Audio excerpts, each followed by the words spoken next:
À 89 ans, l'Italienne Liliana Segre, rescapée d'Auschwitz, vit sous protection policière depuis qu'elle a reçu une avalanche de menaces de mort en novembre. Illustration d'une parole antisémite libérée en Italie.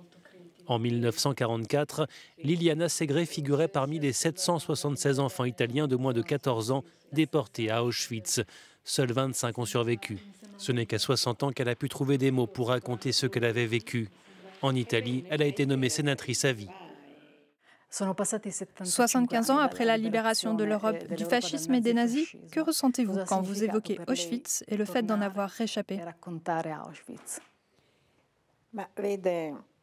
Je ne dirais pas les choses exactement de cette manière.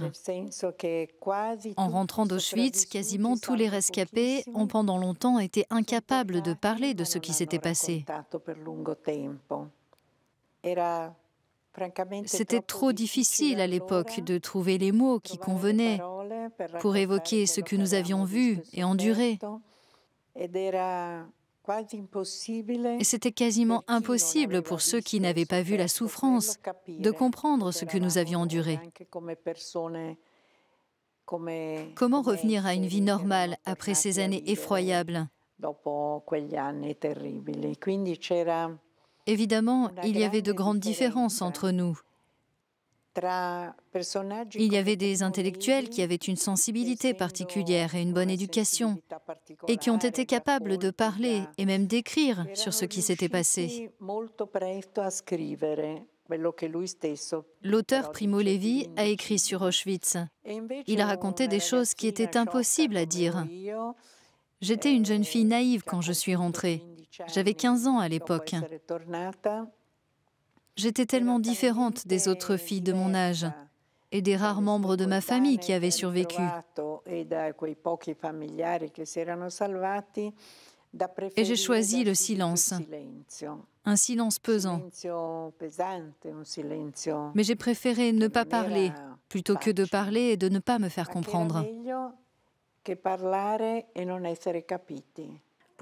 À un moment donné, vous avez décidé de briser le silence. Pourquoi?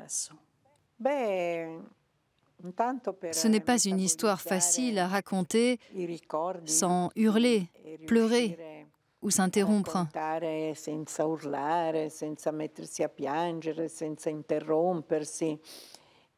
Pour y arriver, il faut beaucoup travailler sur soi-même. Cela m'a pris des années et des années. Et puis quelque chose s'est passé en moi. Je suppose que c'est simplement la vie qui a gagné, la joie de vivre. Je suis devenue grand-mère. Finalement, j'ai été capable d'en parler. Ça a été un chemin long et difficile. Mais aujourd'hui, je suis très fière. C'était comme vomir tout cela. Il est clair que ce n'est pas un très joli mot, mais c'est l'idée.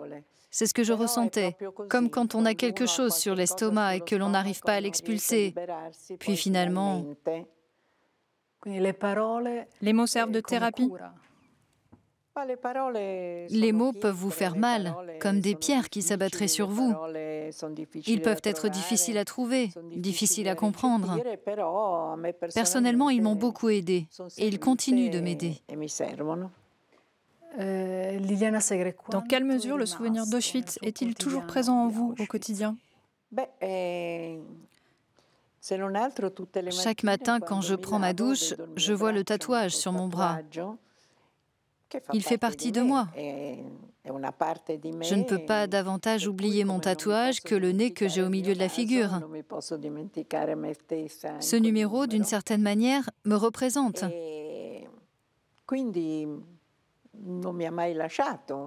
Il ne m'a jamais quitté. Ce souvenir ne m'a jamais quitté. C'est moi. Comment avez-vous parlé de ce numéro à vos enfants et petits-enfants? Je n'ai jamais parlé de ça avec mes enfants, comme je le fais avec vous. Mes enfants avaient remarqué que les autres mères n'avaient pas de tatouage. Et dans les années 60, ce n'était pas vraiment quelque chose qui avait à voir avec la mode. Mais à un certain âge, ils ont commencé à me demander des explications. J'avais l'habitude de répondre « Quand tu seras un peu plus grand, je te raconterai ».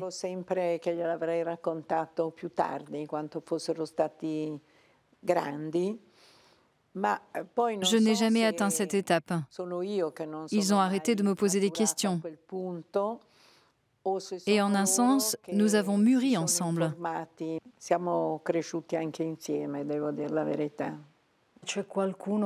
Chaque jour, vous recevez des dizaines et des dizaines de messages de haine sur Internet.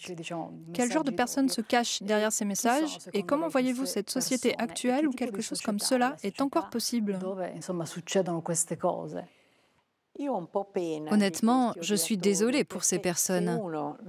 Si dans votre vie, vous n'êtes capable de rien d'autre que d'envoyer une menace de mort à une personne qui a déjà 90 ans, eh bien, que dire? Ces personnes devraient utiliser leur temps à meilleur escient. Regarder la télévision, se promener, embrasser un enfant, lire un livre. C'est ça la vie, plutôt que d'envoyer des menaces de mort à une personne de 90 ans.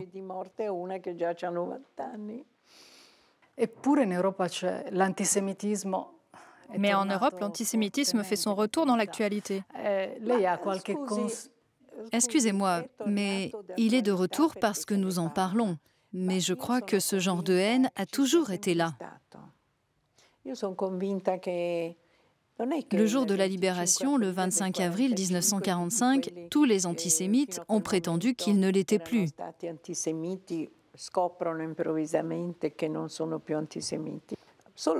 Aujourd'hui, nous pouvons parler de l'antisémitisme, ce qui est très différent et très important. Y a-t-il des ressemblances avec ce qui s'est passé dans l'histoire? Y a-t-il un risque réel que ce passé ressurgisse? Absolument pas. Pas de la manière dont je l'ai vécu et en allant jusqu'à de telles extrémités. Je ne pense pas que nous puissions retourner à de telles horreurs. Puisque nous vivons en démocratie, dans la majeure partie des États européens, j'espère qu'il y a davantage de gens justes que de gens injustes. Quelles contre-mesures la société peut-elle prendre?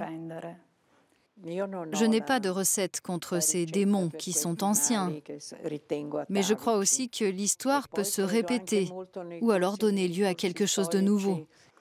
Il y a 75 ans, vous êtes passé si près de la mort. Avez-vous encore peur de la mort? Je dirais que nous avons tous peur de la mort. Mais je peux dire que je préfère clairement la vie. Je crois davantage dans les êtres humains. Et j'espère rester moi-même jusqu'au bout. Rester un être humain, libre. Oui, libre et en paix. Merci beaucoup d'avoir été avec nous. Euronews vous souhaite longue vie. Merci beaucoup, c'est très gentil. J'ai encore beaucoup de choses à vivre.